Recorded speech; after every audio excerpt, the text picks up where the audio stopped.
नमस्कार दोस्तों, मैं सृष्टि चंद। दोस्तों, आज हम बात करेंगे एक ऐसे मुद्दे की जो हमारी अपनी जेब से सीधा जुड़ा है। मध्यम वर्ग यानी कि भारत की अर्थव्यवस्था का वो इंजन जो हमेशा रफ्तार देता रहा, आज थम सा गया है। महंगाई आसमान छू रही है, खर्चे बढ़ रहे हैं और जेब वो तो जैसे खाली होती जा रही है। बाजारों में वो रौनक नहीं, नई गाड़ियों की बिक्री ठंडी पड़ गई है, घर खरीदने का सपना अब टल गया है। छुट्टियों की प्लानिंग वो तो अब बस कैलेंडर में ही लिखित तारीखें बनकर रह गई हैं।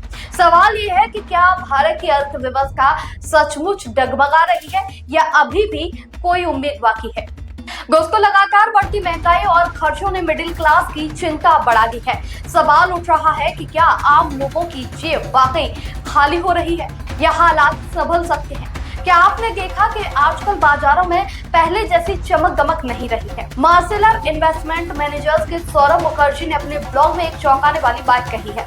भारत के रिजर्व बैंक यानी कि आरबीआई के आंकड़ों के मुताबिक साल 2024 में लोगों की बचत 50 साल के सबसे निचले स्तर पर पहुंच चुकी है।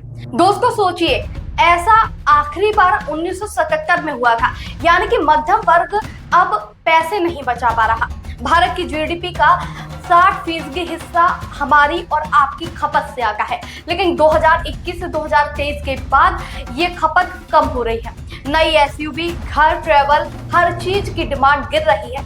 निफ्टी 50 कंपनियों की कमाई भी FY25 में डूब गई। ये साफ बताता है कि मध्यम वर्ग की जेब में अब वो दम नहीं रहा।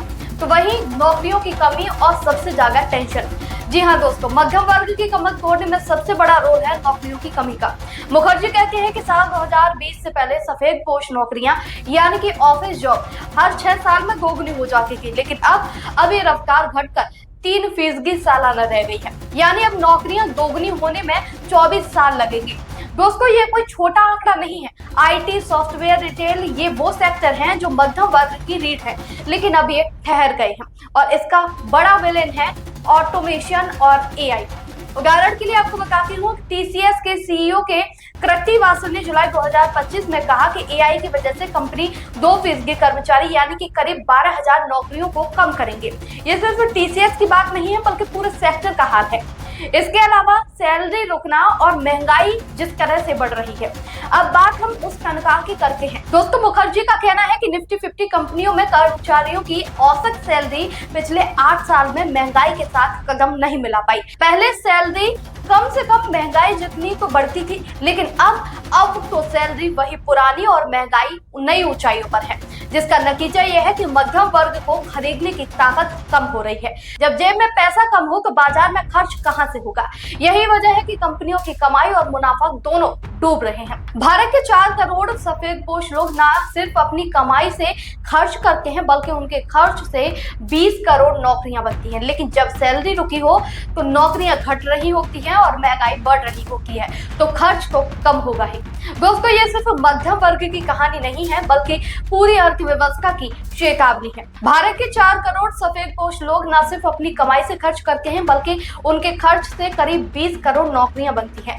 लेकिन जब उनकी तनख्वाह रुकी हो, नौकरियां घट रही हो और महंगाई बढ़ रही हो, तो खर्च में कमी आएगी। ये संकट सिर्फ मध्यम वर्ग परिवार का नहीं है, बल्कि पूरे देश का है। कंपनियों की कमाई घटी है, शेयर बाजार का दबाव बढ़ा है और जीडीपी की रफ्तार धीमी पड़ गई है। अगर यही हाल रहा तो भारत का लंबे वक्त का विकास खतरे में पड़ सकता है। लेकिन रास्ते भी हैं। सरकार को चाहिए कि नौकरियां बढ़ाने पर फोकस करें, खासकर आईटी और रिटेल में।